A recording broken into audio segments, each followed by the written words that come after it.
Bang! Neeves Knives, I'm Jared, and today we got something new again, man. I don't think I've tried much from this company, if anything, but first I want to show you something else they have. We will get right back to the folders here in 1 second, but first I want to show you guys this little neck knife. This thing is so badass, and there actually is originally a large version of it. You see I was wearing it yesterday. I think this thing is so cool. I love the skinny little neck on it, because for a very thin, slim, very lightweight knife, because the way this handle is made, it's super comfortable and just like locks in. Like I feel like I could just pop, pop, pop. And then even in the reverse grip, I can cap it off really nice. Nice sharpening tool and plunge grind, beautiful straight edge. It's going to be very utilitarian. So, you know, if you're carrying it just for EDC cutting purposes, opening things up, this little bottleneck, man, allows for just great precision. While if you do need to lock it in and get a good cut in, you absolutely could. But it is a little slim for that, so it's not going to be like the most ergonomic. Now, these handles are acrylic, and the blade steel on this is 9CR18 MOV, and these things are only like 50 bucks. I'm going to link it down in the description, these exact ones, if you want to check it out. And like I said, they did have a larger one that was in like an N690, but the price was a little high on it. I think they're like 200 bucks. So the thing is that this company's out of Germany. So while their knives are manufactured in China, the company's out of Germany. So, you know, their prices are gonna, you know, reflect, you know, their costs and whatnot. But, I think this thing is absolutely badass. And it's so lightweight that you know, it's very easy to neck carry. Now the sheath is a Kydex sheath. There's a great push-off point. Nice click. Chain. Besides, let me do this one. There's a little tiny bit of rattle and tap, but very little. And I imagine if you really want to, you could squeeze this and make it even tighter. Mine is got plenty of pop, so I'm happy with it. And I like that I have a good area to get a good purchase before I yank it off my neck. So like I'm at a good position already, which I appreciate, you know, when yanking it out. So really beautiful, man. It is nicely thinly ground at the edge, but it has, you know, a little bit more of a robust spine with a very utilitarian design, and I think it just looks wicked. So let's go back to the original thing we were checking out. By the way, the chain is really good on this too. I get chains sometimes from companies that make neck knives, and they kind of suck. They wind up breaking. So this one is, so the other one was called, the name was the Rak, R-A-K. This is the Brok. And now the Brok is manufactured by We Knife Co. But like I said, the company's out of Germany. And I'm very thankful that they sent me 2 versions of each. This gives me the ability to do giveaways to my members, and then also, you know, possibly even sell them on Whatnot and stuff like that, which also helps me promote their stuff over there. But anyways, but obviously, you know, I'm gonna wind up keeping them. You know, maybe not every single one, but I'm gonna keep some. This is a phenomenal model. When I open it up, you already know, you know, like when you handle enough knives, you know when something's good, right? As soon as I popped this sucker open, I was like, oh yeah, okay. This company's, you know, they're standing out already. And I love when I see that, because one, We Knife Co does a phenomenal job. So hands down, We Knife Co's great. So, you know, if the design's correct and they're able to do the little tiny details, then We Knife Co will execute. S35 VN blade with a very thin edge. It does have a robust spine, kind of like the other model, but nice and thinly grounded. It is a full flat. We'll get back to the sharpen, control, and plunge grind. That is one little negative, but it's not a big deal at all. The handle, this is a stone washed handle on both versions, whether it's the blacked out version or the plain one. And then it has a full titanium backspacer, so if you do like to carry other stuff in your pocket, most likely change isn't going to get in there. I tend to carry nothing else in my knife pocket except for soft things. T8 hardware all the way around, just like we love to see. And then this is something I found very special about this one. This handle, right? This handle, the way it arches up and then back down. it lands so perfectly for my palm to kind of go from here and then wrap right over the top of the spine for these pinch grips. I feel like I could generate a massive amount of force going down to the side, and then when I put it in my hand for a regular slice, my thumb lays perfectly over that, and then this goes right into my palm, even down to this little area.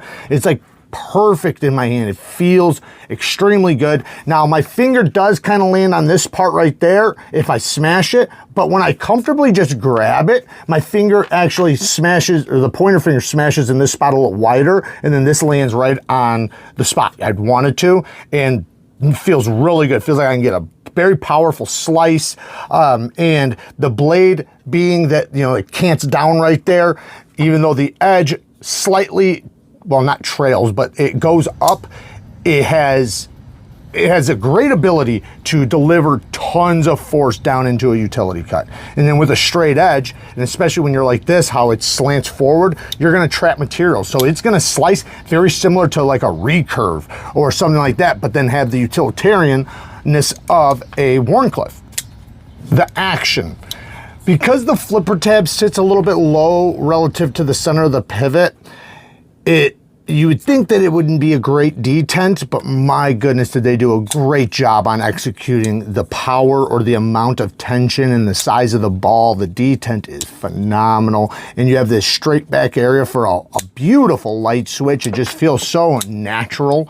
Now you can do the push button. That also works, but the light switches, that's the natural thing it likes. Hold deployment, easy to reverse flick, easy to thumb flick. You can slow roll it around if you want to, but yeah, the hole lands in a good spot, very easy, get a very powerful snap to it, very comfortable disengagement, good access, very easy to get past this detent right there, and it is very smooth riding on ceramic caged bearings. Yeah, man, just a great, beautiful, luxuriously smooth action, and it feels very solid. The pivot, or the lock face geometry on this, if you look, man, I love the way they did that. Great execution. It leaves a nice flat terse spot for the initial lockup, so all the forces generate straight down to the lock bar, so it's not pushing it out of the way. And then you taper, so now it's not just going to move all the way over just from squeezing it. It's going to have a very slow, long-lasting life, even with a lot of flipping and a lot of flicking. Lefties, yeah, nah, it's not for lefties. Definitely not for lefties. I did notice I can get it if I really try, but it's not for lefties. The clip though does work well. Nice ramp, beautiful amount of tension, plenty of room, nice and smooth. They did put the cutout right there, and it is kind of right behind the ramp. However, it hasn't bothered me. It's been just fine. But I would say for companies in the future, whether it's this company or any company watching, if you're gonna put a clip and it's gonna land right there on that corner, you might want to chamfer this edge, because then it'll make it to where things just glide right over the top. If you have any sort of a ridge, that it can pose an issue. Like I said, this one's fine, but you can either put the lock bar cutout on the inside and or just knock the edges down and make them tapered, so it'll float right over it. Lots of weight relieving on the inside. Now the price, let's talk about the price of this one. This one is a little bit more money now. Like I said, the little fixed blade was only 50 bucks. Great price, you know, even for the budget materials. I'm actually happy they did the 9CR. I think that's a great steal for something like that. Not saying that I wouldn't love to see it in a super steel or something, but this one, S35VN, and it's 250 bucks. Or sorry, 200. Sorry, $350. So $350 is a bit pricey for this, but let me just argue for them really quick. I don't know Germany's anything. So I don't know what their tariffs are. I don't know what any of their taxes are. I have no idea. So maybe this is priced exceptionally well for Germany, you know, considering that that's where the company's out of, even though the knives are made in China by We Knife Co. We Knife Co does a phenomenal job. They're going to cost more than maybe some other companies because of their quality control and attention to detail and whatnot and so forth. So just putting it out there, $350. Do I think that that's insane for this? No, not insane, but it is high considering it's S35VN. I would say if it was 20CV, M390 or similar steels, I would say it's fine. It's about right average. I'd say for S35, it's a little bit high. Now, S35, the one benefit to that is that they do a good job with it. S35VN is an easy steel for companies to heat treat. It was designed for mass production, so it's not like it's a steel that they're gonna struggle with or that's gonna have, you know, issues. They'll tend to do a good job with it, which is very important when we're talking about a premium knife. Now, to be honest, I think they also do a great job with the 20 CV. So, you know, if it was 20 CV, I think I'd feel a little bit better about it. So that's my biggest negative, is the price is a little bit on the higher side. Now, not saying it's shocking or anything like that, just a little bit. Now, the plunge grind, yes, I basically wish that this gap right here was like the size of my pinky right there.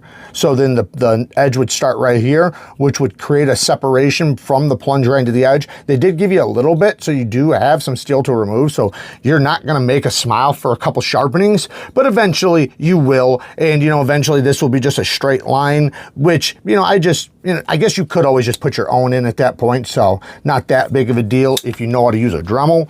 But, you know, straight out the gate, I prefer not to have to do that. I do like the logo. I like the triangular pivot. The jimping isn't super sharp, but, you know, it does give you, you know, that little bit of traction. But the shape of the handle is what really locks you in, which I do greatly appreciate. Yeah, man, this is a banger. It absolutely is a banger. They did a phenomenal job with it. I'm excited to see more from this company because I don't think I've had anything from this company on the channel. And if I have, I can't remember, but my goodness, man, they came out the gate for me. So love to see it, man. This just makes me excited for them in the future. Work hard, stay tough. Till next time, peace.